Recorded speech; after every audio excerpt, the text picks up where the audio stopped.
균형 잡는 거 저 자신과 아이 생활과 아이의 사생활, 저의 사생활 좀 균형 잡는 거 그게 좀 어려운 것 같아요. 그러니까 아까 말씀하신 되게 자유롭고 싶고 항상 그런 게 제 안에 되게 굉장히 큰 열망이었는데 아이가 자꾸 덫이 되는 느낌이 많았어가지고 아이한테 화내는 일도 너무 잦고 근데 그걸 사실 제가 탈피하고 나오면 되는데 그때 가졌던 막 사막을 혼자 막 걸어다니고 몇 시간씩 그랬던 저였는데 그 용기가 어디 갔는지 지금 모르겠어요. 그래서 그게 너무 답답하고 그래서 자꾸 막 하늘만 보게 되고 나가고 싶어서 막 이렇게 저렇게 발버둥 치는데 자꾸 너무 타고 그게 좀 힘들어요 요새. 세계 여행을 1년 동안 했다고? 네. 멋지다. 세계 여행은 아니고 막 그때 산티아고끼리 꽂혀가지고 산티아고 갔다가 뭐 시리아 갔다 이집트 갔다 원래 터키에서 되게 오래 머물렀어요. 올림포스가 너무 가보고 싶었어요. 언니 책 읽고 올림포스도 충분히 누리고 막 이러면서 아 여긴 나중에 아이랑 꼭 와야지 막 이러면서 인도 갔다가 막 이렇게 해서 거의 29살 때 막 30을 맞이한다는 그 먹먹하에 26살 때 퇴직금 받아서 29살 때 떠났죠. 그래서 와서 신랑도 그 전에 만났고 아기 낳고 그 다음부터는 그게 모든 게 다 스톱된 상태예요. 신랑은 여행 좋아해? 신랑 여행 좋아해요. 아니 그 작가님처럼 아이와 같이 여행을 시도해 보신 적은 없어요? 그러니까 그게 참 저도 신기하더라고요. 그렇게 하려고 막 모든 책들을 다 보고 답습하고 막 아이랑 인도 여기 꼭 와야지 막 이렇게 막 다 적어놓고 했는데 그 용기가 어디 갔는지 갑자기 제 주변 사람은 그러니까 아기 낳고 제가 세계여행 갔다 왔다고 하면 다들 놀래요. 그런 사람이 아닌 거예요 저는. 좀 그렇게 보이는 거예요. 그러면 자기는 그 지점이 어딘 것 같아? 그렇게 막 싸돌아다니고 많은 경험을 적극적으로 할 수 있는 사람이었는데 지금은 아니라 그랬잖아. 네네. 그러면 어느 지점에서 그 변화가 일어난 것 같아? 그러니까 그 전까지는 그래도 할 수 있을 것 같아 하고 애를 키웠을 거 아니야? 네네. 물론 36개월까지 나는 터키에 가야지 하고 키우다가 못 갔어요 이러면서 작가님 왜 그 말도 안 되는 이야기를 현실은 다르더군요 막 이러면서 저에게 원망을 퍼붓는 분은 많이 계세요. 그런데 자기도 이제 그러면 이제 사전 답사하듯이 결혼 전에 그걸 바람이를 읽고 터키까지 갔다 올 정도로 아이와의 여행을 꿈꿨었는데 어느 지점에서 아 나는 좀 어렵겠다라고 이 변화가 딱 왔는지.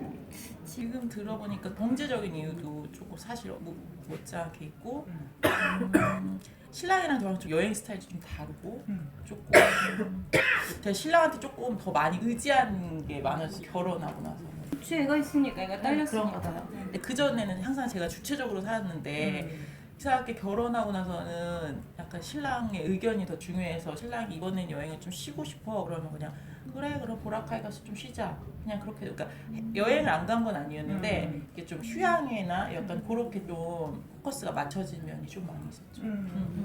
근데 원래 이제 여행은 그 계속해서 그 패턴이 바뀌어요. 그러니까 20대에 막 배낭여행을 하고 나는 좀 비정상이지. 보통 30대 이렇게 애 데리고 리조트 가고 그 다음에 뭐 또 약간 노년의 유럽 같은 데 이렇게 천천히 다니시는 분들도 계시고 뭐 여러 가지 내가 그 시절에 나에게 필요한 영양분을 내 방식대로 흡수하면 되는 거예요. 내가 그 시절에 나에게 필요한 영양분이 만약에 지금 모험이야. 그러면 모험을 떠나면 되는 것이고. 그래서 그 여행이라는 거는 제 책에 나오는 게 너무 막 하드코어잖아요. 그거 아무나 할 수 없는데 이게 참 여행이야. 막 이렇게 마치 그걸 중심에 놓고 생각하면 나머지는 막 저는 가서 너무 뭐 럭셔리하게 뭐 현지인도 못 만나고 뭐 이럴 수 있어요. 근데 저는 어떻게 생각하냐면 그런 여행도 있는 거예요. 그 시기에 저는 어떻게 살아야 되지? 다른 나라 사람들 어떻게 살지? 막 이게 너무 궁금한 질문이었기 때문에 그런 식으로 여행을 한 거고 많은 사람들을 만나고 많은 사람들의 삶을 관찰할 수 있는 여건을 항상 만든 거고 호텔에서 안 보이잖아. 그래서 항상 만든 거고 그 다음에 이제 내가 지금 직장인인데 프로젝트 하나 끝냈어. 너무너무 힘들어. 지금 막 죽을 것 같아. 그러면 그렇게 여행하면 진짜 죽죠. 그러니까 리조트 같은 데 가. 리조트 같은 데 가서 막 큰 대자로 벌고 맛있는 거 먹고 막 이러는 게 또 그 사람에게 그 시기에 꼭 필요한 여행인 거지. 그 다음에 내가 이제 젊은인데 난 문화적인 소양 막 세례를 받고 싶어. 그래서 유럽에 가서 박물관만 쫙 뚫고 다니다가 뭐 이런 거. 그 각자 그때 나는 이런 수혈을 꼭 받았으면 좋겠어 하는 거를 이제 수혈 받으려고 하는 게 이제 어떻게 보면 긴급 수혈이지. 그리고 굉장히 그 효과 높은 강도 높은 수혈이고 그걸 우리가 이제 여행으로 하는 거죠. 그렇다면은 지금 이제 아기가 둘이 있을 때 가족 여행으로 리조트를 가는 것 자체가 잘못된 건 하나도 없어요. 근데 엄마가 거기서 뭔가 갔다 왔을 때 뒤끝이 좋아? 그러니까 그게 좀 이제 이번에도 그래서 여름휴가를 끊어야 되는데 너무 갈등이 되는 거예요. 이제 얼마 전에 또 중빈이 그 17살 책을 읽고 나서도 좀 생각이 많아지고 그런데 리조트 가서 500만 원 정도를 쓸 정도의 여유도 아닌데 신랑은 좀 갔으면 좋겠고 해서 그런 가치관이 조금 달라지고 제가 좀 이제 애기가 좀 컸다고 또 여유가 또 생겼나 봐요. 그래서 좀 그런 모험을 또 즐기고 싶은데 용기는 안 나고 좀 그런 상황이죠. 그러니까 아까 그 용기가 안 나는 지점이 어디냐를 자기는 조금 더 깊이 들여다보면 그럴까요? 좋을 것 같아. 왜냐면 지금 용기는 한 가지 방식이 아니에요. 나처럼 36개월의 애를 데리고 그렇게 하는 것만이 용기가 아니라 지금 이 상황에서 나 제주도에 그 올레길을 나는 일주일 좀 혼자 걷다 와야겠어. 이게 또 나를 위해 내는 용기일 수 있어요. 일주일 동안은 자기가 애를 좀 어떻게 뭐 해봐줘봐. 아니면 뭐 잠깐 어머님을 모시고 오든지. 그래서 내가 지금 그렇게 하지 않으면 너무 뭔가 다음 단계로 혹은 이 육아를 계속 그 좋은 엄마의 미소를 지으며 하기가 너무 불가능할 것 같아. 뭐 이렇게 해서 그런 걸 내볼 수도 있는 거고. 아니면 첫째 아이는 잠깐 누군가가 육아를 해주고 둘째만 잠깐 데리고 짧게 한 2주 정도 어디를 해서 워밍업처럼 다녀오면 내가 그 전부터 준비했던 결혼 전부터 막 터키 여행 아이와 함께 하는 거 했는데 이렇게 좀 너무 쉬운 나라로 너무 어려운 데 말고 가깝고 이런 데로 해보니 할만하네? 나 할 수 있을 것 같네? 라는 자신감을 회복하는 기회를 가져볼 수도 있잖아. 본격 막 세계여행을 가는 게 아니라 자기가 너무 그 세계여행 막 스케일 크게 혼자 이런 걸 했었어서 약간 그 중간에 협상안처럼 할 수 있는 그게 내키지 않는 것일 수도 있어. 맞아요. 지금 그래요. 근데 그게 내켜야 돼. 그러니까 무슨 말이냐면 그게 좀 힘들어서 그래서. 일단은 우리가 할 수 있는 게 그런 거밖에 없으니까 나라고 애를 데려가고 싶었겠어? 어떡하라고. 애를 먹일 데가 없어. 먹일 데가 없잖아. 그리고 그렇다고 얘 다 클 때를 기다리니까 뭐 언제가 다 크는 거야 그러면. 그럼 다 크면 나는 늙어가지고 난 싫더라고. 그냥 지금 내가 하고 싶은 그 마음 하나를 가장 중심에 메인 디쉬에 올려놓는 거지. 그러면 그 다음 것들은 처치가 되지. 우선순위. 자기 지금 못 가서 답답한 거가 큰 건지 진짜 여행을 실컷 내 식대로 못하는 그게 막 폭발 직전까지 쌓여 있는 건지. 그래? 아니요. 그건 아니야? 네. 그러면 자기가 지금 답답한 지점은 뭐야? 그래서 그러니까 떠날 수 있음에도 불구한 것 같은데도 안 가는 이 주저함. 근데 이런 게 폭발 지점은 아니라며. 그리고 리조트는 다니고 있다며. 네네네. 뭐가 문제지? 네? 응. 네, 뭐가 그러니까 문제지? 뭐라고 해야 될까? 아까 좀 더 주체적으로 살고 싶은 게 더 큰 건가 봐요. 지금 얘기하다 보니까 막 신랑의 눈치 보면서 막 리조트를 권하는 게 아니라 제가 조금 더 저답게 여행을 좀 꾸려가고 그러니까 여행이라는 건 하나의 그냥 수단인 것 뿐이고 지금 얘기하다 보니까 조금 더 주체적으로 살고 싶은데 그게 좀 멈칫하는 게 매 순간 좀 멈칫하는 게 그게 좀 그런 여행의 패턴도 신랑이 네. 정해버리고 이런 식이 되니까 그냥 신랑 없이 가고 싶은 건 아니고. 그건 항상 있죠. 근데 신랑이 그거는 안 된대요. 그거는 굉장히 본인이 너무 억울할 것 같다는 표현을 너무 자주 해가지고 그러니까 제주 한달 살기도 하고 싶은데 그럼 자기는 회사 여기 있어서 돈 버는데 당신은 나가서 돈을 쓰고 자기는 여기서 일하는 게 굉장히 억울하대요. 그래서 저는 그 심정을 또 아니까 그 부분은 아닌 것 같아서 있죠. 근데 그렇다면 신랑이 돈을 벌기 때문에 모든 의사결정의 주도권을 많이 가지고 있는 상황인가? 그쵸 거의 한 5대1 정도? 아니 그러니까 자기가 일? 네, 네. 같이 일하잖아요. 같이 돈 저는 벌잖아. 프리랜서여가지고 근데 아. 막 일이 많지는 않고 아이를 돌보니까 그냥 제가 아이 재우고 나서 할 수 있는 그 정도. 아이를 돌보는 건 어마어마한 일을 하는 건데. 근데 이제 그 돈 자체를 지금 우리가 이제 여행 얘기에서 시작했지만 자기는 그게 그 얘기가 아니야. 지금 이제 이야기하고자 하는 지점에 정확히 도달했어. 그래서 남편이 많은 걸 결정하고 있고 자기가 이제 여행이든 무엇이든 어떤 결정권에 있어서 주도적으로 그 권한을 많이 가지고 있지 못한 점이 자기한테 굉장히 답답할 것 같아.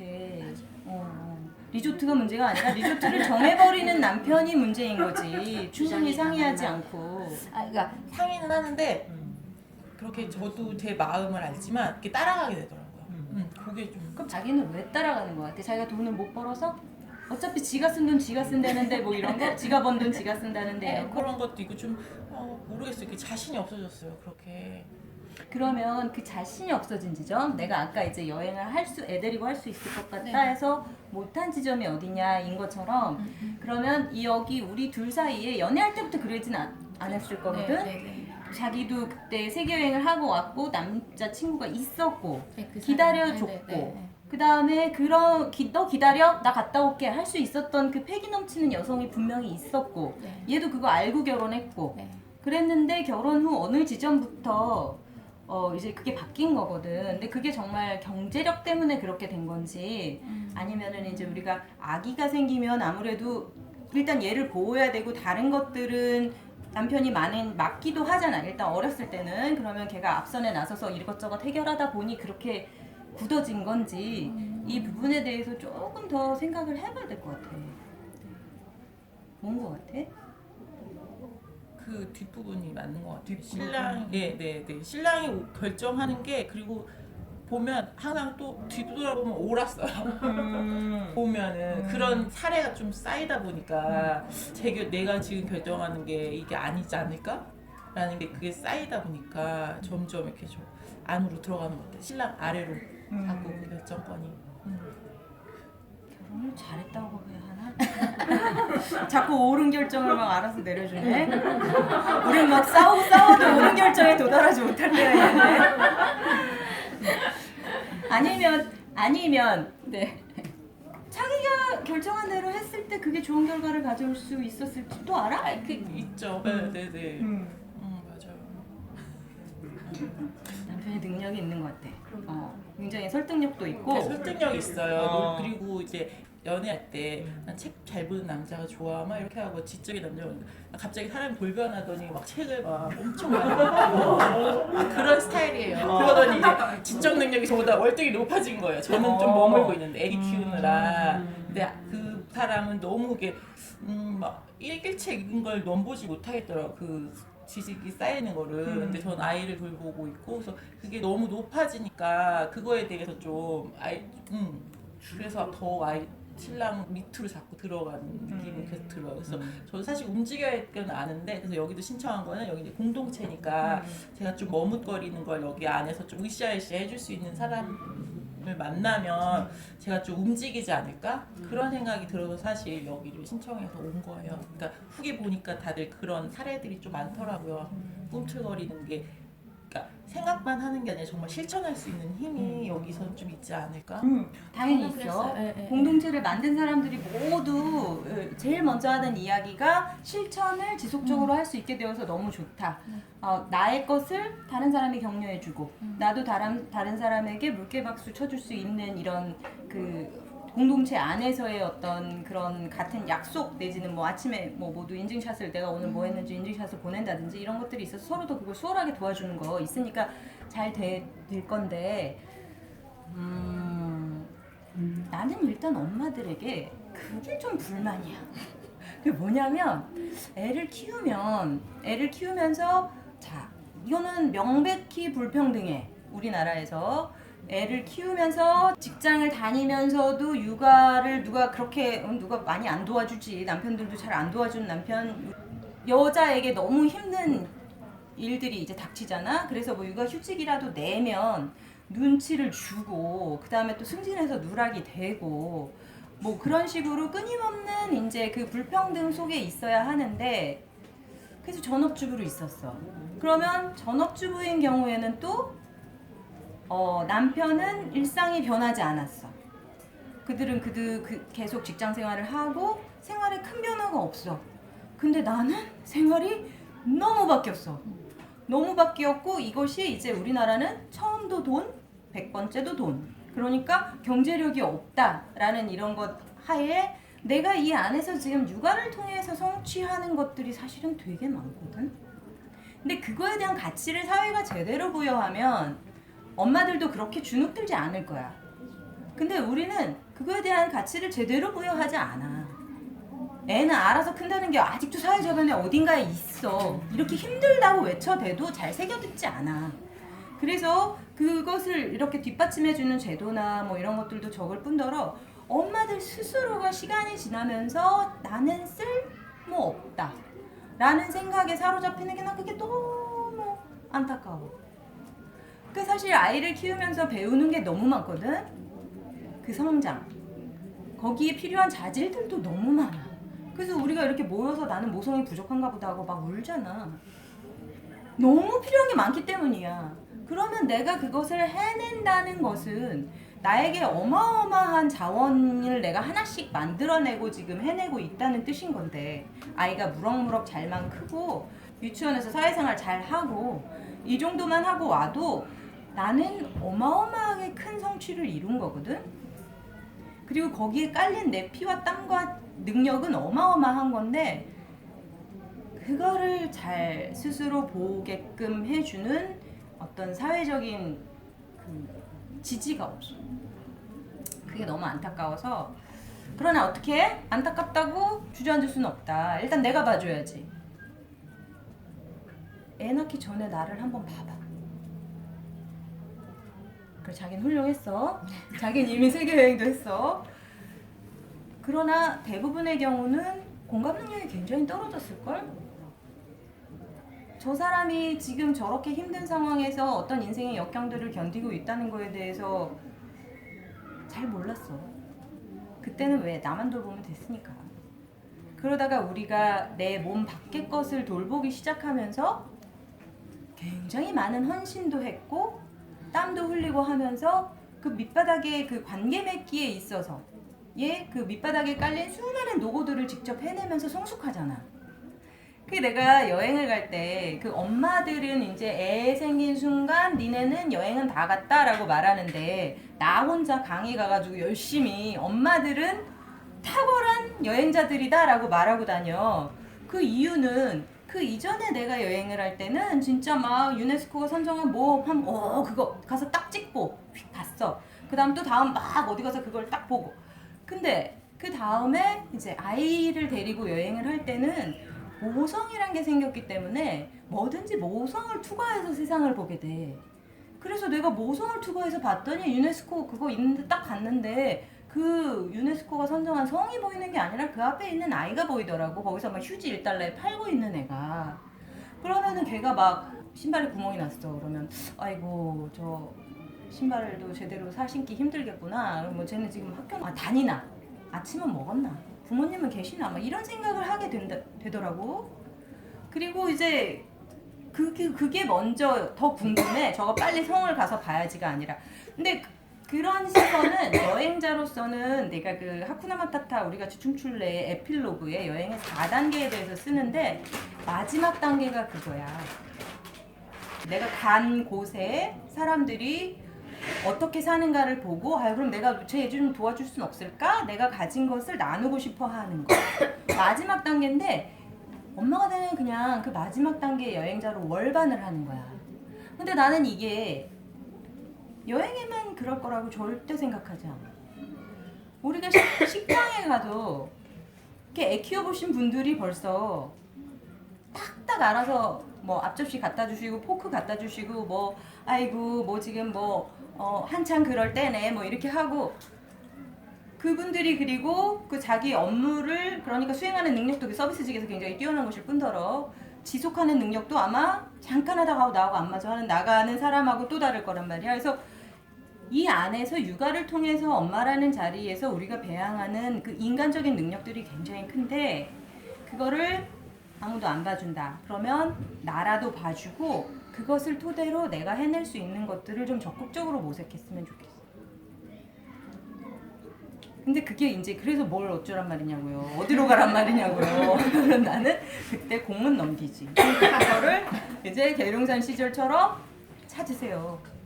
당신은 어마어마한 자원을 가지고 있고 뭘 해도 이제 밀고 나갈 힘이 생겼으니 그렇잖아. 우리가 예전에 그냥 다 널려 있을 때는 다 열려 있을 땐 뭘 해야 할지 모르고 또 내일 해도 될 것 같지만 오늘 지금 애가 어린이집에서 오기 전에 해야 되잖아.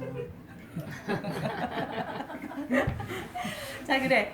그래서 나는 이제 자기한테 다시 돌아와 보면 자기 남편이 지금 얼마나 잘 나가는 사람인지 내가 모르겠어.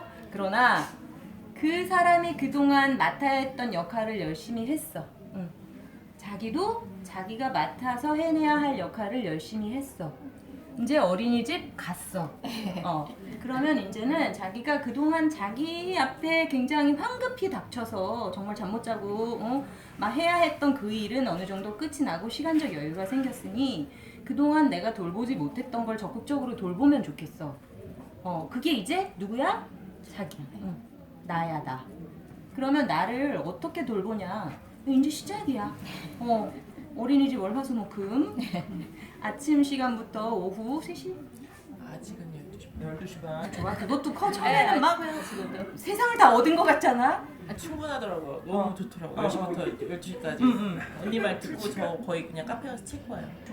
도서관 가고. 아주 잘 어울려. 네네. 금방 찾을 거야. 나는 거의 그런 그 확신이 드는데 자기 보기만 해도 잠시 자기가 하던 자신감을 느끼던 어떤 영역에선 떠나 있었지만 곧 알게 될 거야. 여기서도 내가 굉장히 많은 힘을 배양하고 있었다는 걸. 그걸 다시 이리로 돌아가는 과정 속에서 알게 될 거야. 그러니까 서로를 바라볼 수 있게 되는 거지. 이쪽에서도 보고 저쪽에서도 보고. 일로 와. 한번 앉아. 용기가 필요했어. 언니. 잘하게 생겼잖아. 잘한 것 같아요. 감사합니다. 내공이 있어 보여. 이미 하고 있고. 네.